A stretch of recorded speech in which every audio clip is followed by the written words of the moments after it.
Welcome to Class 19, where we are going to start laying the foundation for solving forced or non-homogeneous linear systems of equations. So we are tackling forced linear systems. Remember that earlier in Math 82, we learned about two methods for solving linear forced differential equations that were not yet systems. So that was the method of undetermined coefficients and the method of variation of parameters. You can also recall that the method of undetermined coefficients was generally faster but did involve some guessing, whereas the method of variation of parameters involved no guessing but could be more time intensive. Whichever method we choose, it's still going to be necessary to find the solution to the associated homogeneous or undriven ODE system. Well, all of that is still true when we move to systems. So in systems, we have the homogeneous part, and we have the forcing function. The main difference now is that we are dealing with matrices and vectors instead of single variables.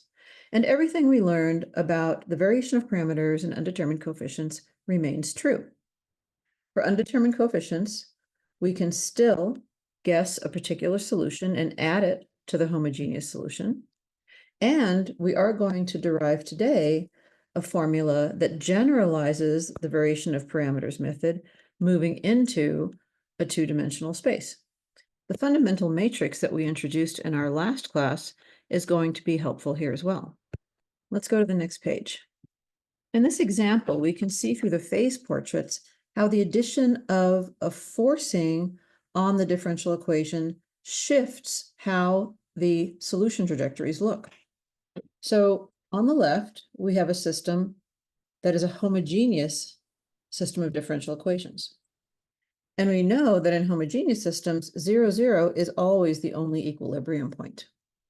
On the right, we have a system that is forced. Here, the forcing function is given by the vector 1, 2. And you notice here that the equilibrium point has shifted to the point 5, 4 on the xy plane. If we take a look at the general solution to the forced ODE, we can see how the equilibrium point shows up in the general solution. We haven't yet discussed how we found this general solution. That will be coming up soon. For now, let's just accept that this is the general solution. So what's happening is summarized here. The constant forcing term, vector 1, 2, has the effect of shifting everything over 5 and up 4. The origin used to be the only equilibrium point of the system, but the forced system now has 5, 4 as the new equilibrium point. In the homogeneous system, 0, 0 was a stable node. And you notice that 5, 4 looks exactly the same, but everything shifted. So 5, 4 is still a stable node.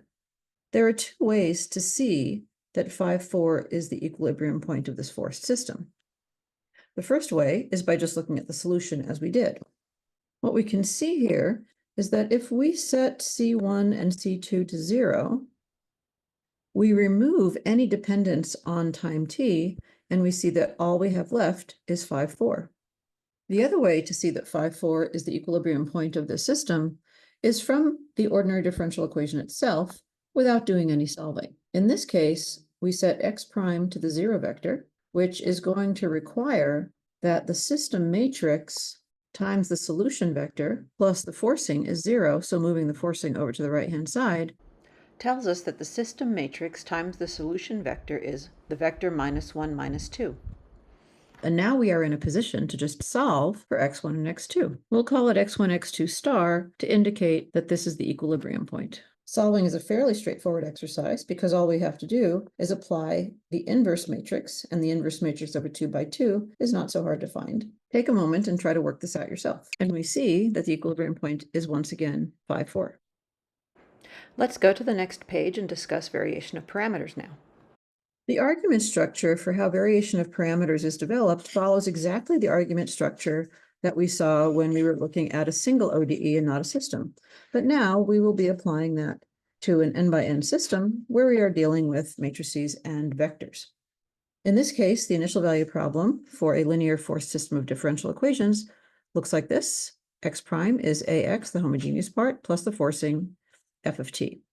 And we include a general initial condition, x at time t naught is x naught. To use the variation of parameters method, we're going to first have to solve the unforced version of the differential equation, which is something we will always have to do. Now, let's assume then that we have the fundamental matrix psi that satisfies the homogeneous part of the differential equation. Remember, psi being a fundamental matrix means that it satisfies the differential equation itself and its inverse exists because its columns are linearly independent solutions to the differential equation. In that case, the general homogeneous solution that we'll call x sub h is given by psi times a vector of constants. That vector of constants, of course, is fixed once we apply initial conditions. Now, the idea behind variation of parameters that we saw last time, and that applies here as well, is that instead of using a vector of constants, we are now going to substitute in a vector of time-dependent functions, and we will call that vector y. The whole trick now is to figure out how to solve for y, and once we have y, we have our solution x. So let's take this form for x, psi times y, and plug it into our differential equation. Notice that we are going to have to take the derivative of psi times y, which means we're going to have to use the product rule. And that's what we see on the next line. The left-hand side of the ODE, psi times y, the derivative of that is psi prime y plus psi y prime. The right-hand side of the ODE remains the same for now. Now again, because of the ODE, psi prime is equal to a times psi, so we substitute that in. Once we do that, we see that we have term a psi y on one side and a psi y on the other side, allowing us to cancel and set equal to each other psi y prime and the forcing function f. Now remember, the inverse of psi exists because the columns of psi are just linearly independent solutions. So applying the inverse, we have isolated y prime. The next step is simply to integrate. Integrating from initial state t naught up to t gives us the difference between y and y at initial state on the left, and the integral of the inverse of psi times the forcing function on the right. Solving for y now gives us the following formula, where you note that the initial state vector y is given by psi inverse at time t naught times x at time t naught, according to our definition. Finally, remembering that x is psi y, isolating x gives us the final formula for solution x. This is our full variation of parameters formula. To compute this involves no guessing. We do need the fundamental solution that we get from solving the homogeneous portion of the ODE, and otherwise this just involves taking a matrix inverse and doing some integration. In the case that our matrix A is constant, we can always find the fundamental matrix psi and the inverse. Now, e to the at is one possible fundamental matrix. So assuming that we're using fundamental matrix e to the at, this is what our formula becomes. Do keep in mind, however, that e to the at is only one possible fundamental matrix. Any fundamental matrix we find will do, and you can go and use this formula. Let's go to the next slide and look at solving the system that we just looked at earlier. Here's the example system that we started with. And what we're going to do is first solve using undetermined coefficients, which is simply going to involve guessing a reasonable form for the particular solution, and then adding a particular solution to your homogeneous solution. For convenience, I'm going to just remind you what the formula for the inverse of a 2x2 matrix is. It's good to keep this formula in mind so you don't have to use an online calculator for every single tiny inverse you do. All right, this is the equation we saw before, or written in matrix form. It looks like this. The ODE matrix has eigenvalues -1 and -2, and the corresponding eigenvectors are 3, 2, and 2, 1, respectively. Using the undetermined coefficients method, we should always start by finding the homogeneous solution. And of course, once we have found the eigenvalues and eigenvectors of matrix A, the work has been done for us, and we simply write the homogeneous solution as a linear combination of the eigenvectors times e to the associated eigenvalues. The next step is to guess the particular solution. Since our forcing function is just a vector of constants, it's reasonable to guess that our particular solution will also look like a vector of constants, which we will name generally vector a, b. If our guessed particular solution is just a vector of constants, then the derivative of that guessed solution is simply going to be the vector with 0 entries. The next step then is to plug this into our ODE and do coefficient matching to find the undetermined coefficients. Pause the video and take a second to try to find the undetermined coefficients yourself and write down the general solution. If you can, go a step further and apply the initial conditions and see if you can find the entire solution to the initial value problem. Okay, plugging our vector AB into the ODE gives the following. Don't forget that we now have to plug into the entire forced ODE. This is now simply a matter of solving for coefficients A and B, which you can do any way you like. I like to apply the inverse matrix to find them. So the vector 5, 4 is our particular solution. Our general solution, therefore, is simply the sum of the particular solution and the homogeneous solution. Great. At this point, we have the general solution, and all that's left for us to do is to apply the initial conditions and find the unique solution to the initial value problem. Taking our general solution and plugging in our initial time, which is time 0, and setting that equal to our initial vector 0, 0, allows us to solve immediately for those unknown constants C1 and C2. And now we have all the ingredients for writing down the initial value problem solution. I'm going to write it in its vector form. This is a 2-length vector. And there you have it. Let's go to the next page and solve this same problem using the variation of parameters method. Now, as we remember, variation of parameters is generally a little bit more time consuming.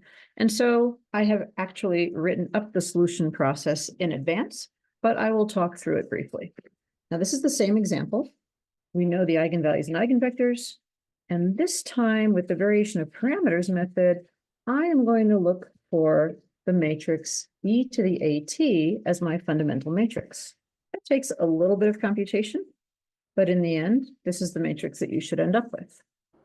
Now, because A is a constant matrix, we can use the simplified formula for variation of parameters when the fundamental matrix we are using is the matrix exponential e to the AT.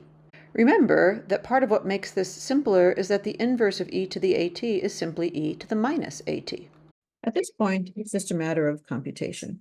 So plugging into the formula, our initial state vector 0, we at least can eliminate this first term, and all we are left with is computing the integral. This vector here is our forcing 1, 2. I've simply plugged in the values for e to the AT and e to the minus AT. Let's go to the next page to finish the problem. So this is just some computation, integrating using the fundamental theorem of calculus, plugging in red on the left my matrix e to the AT, and on right, the result of having done the integration, multiplying two 2x2 matrices with lots of terms, doing some cancellation, and in the end, I get a length 2 vector, which gave us the same answer as before. Okay, that's it for now. You are going to practice a little bit more in class, and we get to do a little bit more mathematical modeling, so I'm looking forward to that. See you then.